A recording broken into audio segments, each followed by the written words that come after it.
सोचिए, आप रात में बस से घर लौट रहे हैं, बस सिर्फ एक टनल पार करती है और उसके बाद पूरी दुनिया गायब हो जाती है। ना कोई इंसान, ना कोई गाड़ी, ना कोई आवाज़, सिर्फ एक ऐसा सन्नाटा जो किसी भी चीख से ज़्यादा डरावना है। कहानी शुरू होती है हांगकांग से, जहाँ एक लाल रंग की मिनी बस अपने आखिरी सफ़र पर ताइपो जाने वाली होती है। एक-एक करके कुल 17 लोग बस में बैठते हैं, सभी एक-दूसरे के लिए अजनबी हैं। किसी को ज़रा भी अंदाज़ा नहीं कि अगले कुछ मिनट उनकी पूरी ज़िंदगी बदल देंगे। कुछ देर बाद बस एक लंबी टनल में दाखिल होती है। सब कुछ बिल्कुल सामान्य है, ट्रैफ़िक भी है और शहर भी पहले जैसा ही दिख रहा है। ड्राइवर 1 सेकंड के लिए गाना बदलने को नीचे देखता है। एक आदमी पलक झपकता है, बाकी लोग भी बस एक पल के लिए अपनी नज़रें हटाते हैं और जब सब दोबारा सामने देखते हैं तो दुनिया बदल चुकी होती है। बस टनल से बाहर निकल चुकी थी, लेकिन बाहर अब एक भी गाड़ी नहीं थी। सड़कें पूरी तरह खाली थीं। पहले किसी को ज़्यादा फ़र्क नहीं पड़ता, मगर जब एक लड़के का मैसेज सेंड नहीं होता और एक बिज़नेसमैन की कॉल भी कट जाती है, तब सबको कुछ अजीब लगने लगता है। बस आखिरकार अपने स्टॉप पर पहुँचती है। ड्राइवर नीचे उतरता है और बाकी लोग भी उसके पीछे बाहर आते हैं। चारों तरफ दुकानें खुली हैं, रेस्टोरेंट में खाना रखा है, लाइटें जल रही हैं, लेकिन इंसान एक भी नहीं। ऐसा लग रहा था जैसे पूरी दुनिया एक ही पल में गायब हो गई हो। कुछ लोग मदद के लिए चिल्लाते हैं, लेकिन जवाब में सिर्फ उनकी आवाज़ लौटकर आती है। तभी एक लड़के को इंटरनेट का कमज़ोर सा सिग्नल मिलता है। वह जल्दी से न्यूज़ खोलता है, लेकिन अगले ही पल उसके होश उड़ जाते हैं। दुनिया की हर वेबसाइट, हर ऑनलाइन अपडेट रात के ठीक 2 बजकर 8 मिनट के बाद रुक चुका था। यानी उसी पल के बाद दुनिया में क्या हुआ, इसका कोई रिकॉर्ड ही नहीं था। अब हर कोई अपनी-अपनी थ्योरी देने लगता है। कोई कहता है कि वे मर चुके हैं, तो एक रहस्यमयी महिला कहती है कि शायद वे किसी दूसरी टाइमलाइन या दूसरी डायमेंशन में पहुंच चुके हैं। सवाल बहुत थे, लेकिन जवाब एक भी नहीं। इसी बीच एक लड़का और एक लड़की आसपास देखने निकलते हैं। अचानक लड़के की नज़र दूर खड़े एक गैस मास्क पहने आदमी पर पड़ती है। वह लड़की को आवाज़ देता है, लेकिन जैसे ही उसकी तरफ मुड़ता है, उसके पैरों तले ज़मीन खिसक जाती है।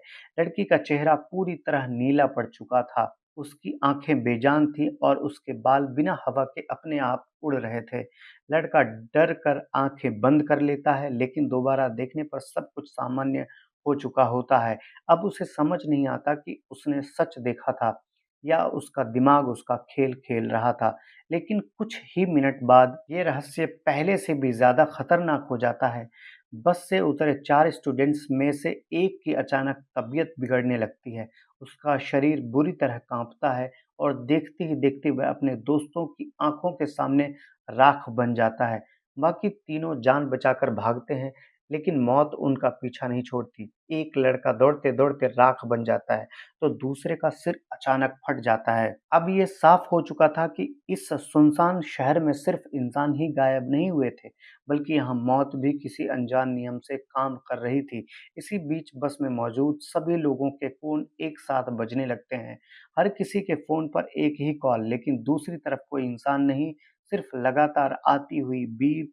बस में मौजूद एक टेक्नीशियन उस आवाज़ को ध्यान से सुनता है। कुछ देर बाद वह बताता है कि ये कोई शोर नहीं बल्कि मार्स कोड है। जब वह उस मैसेज को डिकोड करता है तो उसके चेहरे का रंग उड़ जाता है।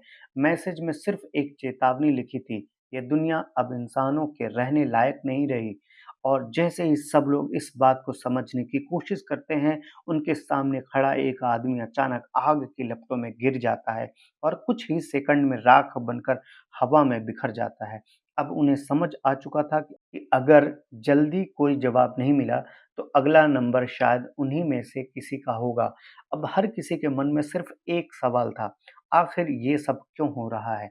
उसी समय वही गैस मास्क पहना हुआ आदमी एक बार फिर दिखाई देता है। सभी लोग उसका पीछा करते हैं, क्योंकि उन्हें लगता है कि शायद वही इस पूरे रहस्य का जवाब जानता है। काफ़ी कोशिश के बाद वे उसे पकड़ लेते हैं। लेकिन जब उसका मास्क उतारते हैं तो अंदर कोई एलियन नहीं बल्कि एक डरा हुआ जापानी आदमी होता है। वह अपनी भाषा में बार-बार सिर्फ एक ही बात कह रहा था, मेरा मास्क वापस दे दो। लेकिन कोई उसकी बात समझ नहीं पाता और मौका मिलते ही वो वहाँ से भाग जाता है। इसी दौरान उस लड़के के फ़ोन पर आखिरकार उसकी गर्लफ्रेंड की कॉल आ जाती है। वह घबराकर उससे पूछता है कि आखिर बाहर क्या हो रहा है? लेकिन जवाब सुनकर उसके होश उड़ जाते हैं। लड़की कहती है, तुम्हें गायब हुए पूरे 6 साल हो चुके हैं। ये सुनते ही वहाँ मौजूद हर इंसान सन्न रह जाता है।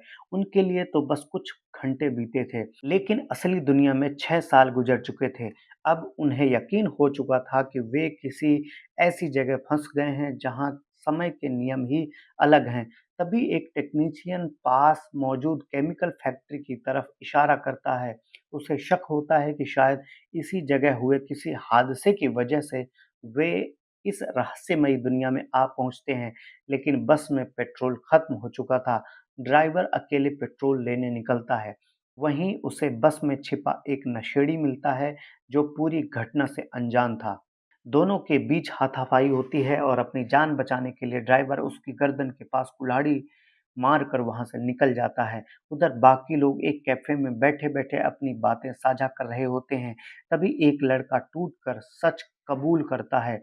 वो बताता है कि उसके दोस्तों ने रास्ते में एक लड़की के साथ दरिंदगी की थी और वह चाहकर भी उन्हें रोक नहीं पाया। ये सुनते ही सभी का गुस्सा फूट पड़ता है। उस दरिंदों को वहीं सजा दे दी जाती है। अब सभी ज़रूरी सामान लेकर केमिकल फैक्ट्री की तरफ निकलते हैं, लेकिन वहां पहुंचते ही उन्हें गैस मास्क पहने कई लोग दिखाई देते हैं। वे बिना कुछ सुने इन पर हमला कर देते हैं। सभी किसी तरह अपनी मिनी बस तक पहुंचते हैं और वहां से भाग निकलते हैं। पीछे कई गाड़ियां उनका पीछा कर रही थीं और तभी आसमान से लाल रंग की बारिश शुरू हो जाती है। पहले सभी उसे खून समझते हैं, लेकिन वह तेजाब निकलता है जो शरीर को पल भर में जला सकता था। इसी बीच वही नशेड़ी फिर दिखाई देता है। उसकी गर्दन में अब भी कुल्हाड़ी फंसी हुई थी, लेकिन वो जिंदा था। अब बस में चढ़ते ही सिर्फ एक बात कहता है, अगर सब कुछ उस टनल से निकलने के बाद बदला था, तो वापस भी वहीं जाना होगा। इस बार किसी ने उसकी बात का विरोध नहीं किया, क्योंकि अब उनके पास खोने के लिए कुछ बचा ही नहीं था। बस एक बार फिर उसी टनल की तरफ दौड़ पड़ती है, जिसने उनकी पूरी दुनिया बदल दी थी। रास्ते भर हर इंसान अपने परिवार, अपने दोस्तों और अपनी पुरानी ज़िंदगी को याद करता रहता है। किसी को नहीं पता था कि टनल के उस पार उन्हें उनकी दुनिया मिलेगी या फिर हमेशा के लिए अंधेरा। बस धीरे-धीरे टनल के अंदर समा जाती है और यहीं फ़िल्म ख़त्म हो जाती है।